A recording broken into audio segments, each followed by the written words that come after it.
Hello everyone, welcome to this week's GT Sport Daily Race C Strategy Guide, where we are taking Group 2 machinery or Super GT cars around the world famous Suzuka circuit in Japan.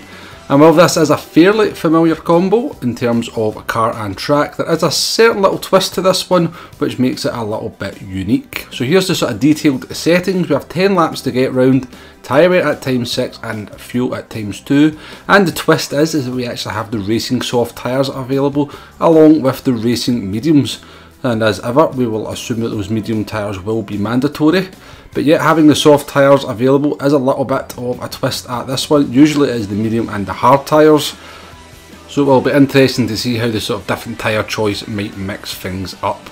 So we are on the flyover lap here of the Suzuka circuit, coming through Spoon Curve down towards the fearsome 130R, which is full throttle in these cars, and coming into the Casio Triangle or the Suzuka Chicane, where obviously Senna and Prost had their famous instance at this track.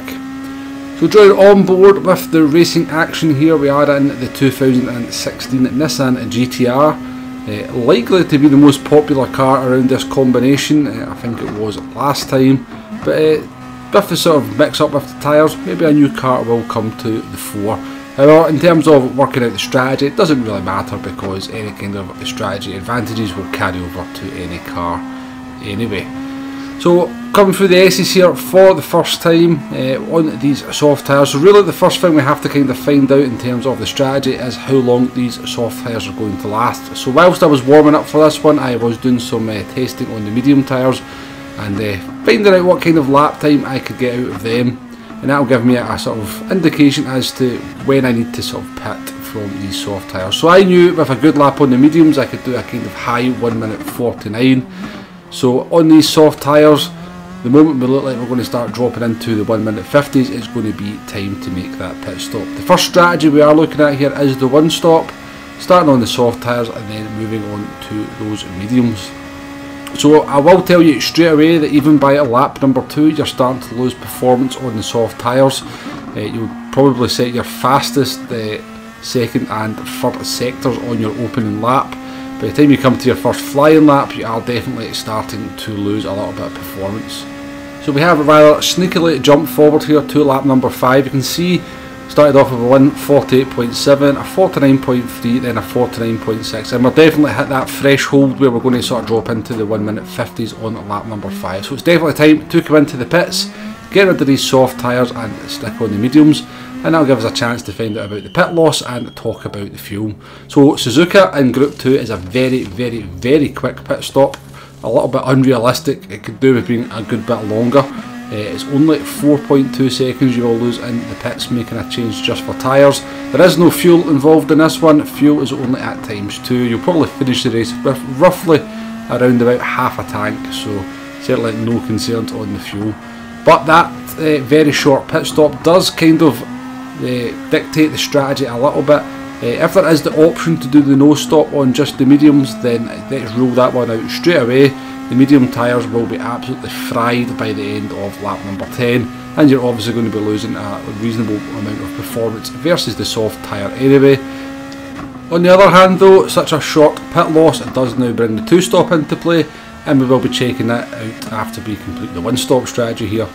We'll jump forward here to lap number 10. You can see we kind of got the kind of crossover pretty much spot on. Our first flying lap there on the medium tyres, a 149.5. Our last lap on the warm soft was a 149.6. So we're definitely kind of got that sweet spot with the pit stop there. We probably should have done a better job on laps 8 and 9. We've probably been in the 49s still with lap number 8, and then maybe a sort of 150 flat with the 9th lap there. I think we made a mistake into Spoon on that one. Come into the Casio Triangle here for the 10th time.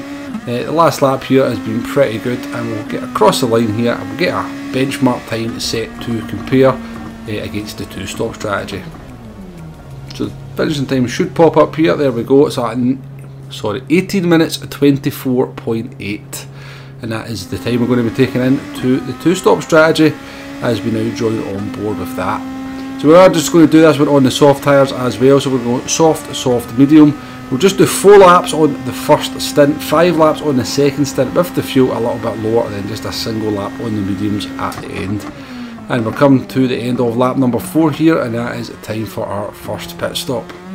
So in comparison to the one stop, we're probably about maybe half a second up here at this point, even though we're on the same tyre. Just did a slightly better job on the tyres and kind of getting the performance out of them on this first stint compared to the one stop. Now if we were obviously racing a one stop strategy here, where we're kind of going for the undercut, so the one stop strategy would still be out on its worn soft tyres. We've got a new set of fresh soft tyres on, so you'd have to be nailing this out lap to try and get the jump on somebody. So we'll jump forward here actually all the way to lap number 9. So we're on our last lap on these soft tyres. Up on the top right hand corner there we have the one stop strategy. We've synchronised the times, so these cars are technically racing against each other, if you like. Coming out of the hairpin here, you can see the car that we're on board with in the main screen. We're roughly around about 4 to 5 seconds ahead, don't we? So it looks like we may just have managed to kind of gain that pit stop over the medium tyres. Now, over the first couple of laps there is a definite performance advantage to the soft tyres over the medium tyres, but then that tyre wear will start to kick in, and that performance advantage will decrease quite rapidly as the sort of laps roll on. Maybe we'll round about half a second on the third lap, and maybe even probably around about the same on the fourth lap as well. Initially you're probably looking at about 1.5 seconds in performance. But we'll come up to the Casio triangle here. Don't quite get it right. The worn tyres maybe starting to make things a little bit more tricky. Into the pits we'll come here, and we'll see if we want to get out ahead of the one stop in the top right hand corner. Now it is looking fairly close here as we exit the pits. The one stop's not going to quite get the jump on us though. It's going to look like we're going to get out with a roundabout of a 3 to 4 car length advantage, and so it looks like the two stop is going to be the quicker strategy. Probably thought it'd be a little bit more of a gap than that. I just initially, just with the pit stops being so short and the sort of performance advantage that the soft tyres has over those initial laps, I did think we'd get out with a bit more of a comfortable advantage. But it does go to show that both strategies look very close. If the one stop had managed to get track position there, it's not an easy track to overtake on, let's be honest. With the dirty air, you've probably got a chance of holding on, although it is going to be a fight, that is for sure. So the two stop strategy now coming to the end of its run, coming across the line here, and we'll get it compare finishing times. It's an 18 minutes 23.1, so an actual gap of 1.7 seconds. Of course, with the fresh medium tyres on that last lap compared to 5 lap old medium tyres on the one stop, we are able to open quite a comfortable gap just because of the tyre advantage. Okay, so we've done both runs now. Let's do a little bit of a recap. I'll give you my pros and cons of each strategy, and then we'll move on to a lap guide. So the first strategy we looked at was the one stop strategy, starting on the soft tyres, finishing on the mediums. The sweet spot for that pit stop does look about the sort of halfway point at lap number 5, around about where the sort of medium tyres can match the worn soft tyres. If you're starting at the back of the grid, you'd maybe probably start on the mediums, then move on to the softs. You could probably just maybe try 4 laps on the mediums. With the lower fuel, you could maybe try and risk 6 laps on the softs. They're going to be pretty second hand by the end of the race if you do that, but they are actually pretty second hand even just doing the 5 laps as well. The one stop is the slower strategy in the region of a couple of seconds, but in sort of, well, or compared to optimal conditions, but in race conditions it could well play it a little bit differently with that traffic. You're less likely to run into traffic concerns on the one stop strategy. Moving on to the two stop strategy, it is the quicker of the two strategies that we've looked at, in the region of a couple of seconds. Obviously spending more laps on the soft tyres, but the danger is you make that first pit stop on lap number 4 and you find yourself in traffic of cars that haven't made their pit stop yet, and you may well lose that advantage and that possibility of the undercut. But if you can make it work, it is definitely the better strategy, it is definitely the quicker strategy. It will be interesting to see how this one plays out as the week goes on. I think there will be a reasonable mix of 1 and 2 stop strategies, which is what we want. That should make things for a much more interesting race.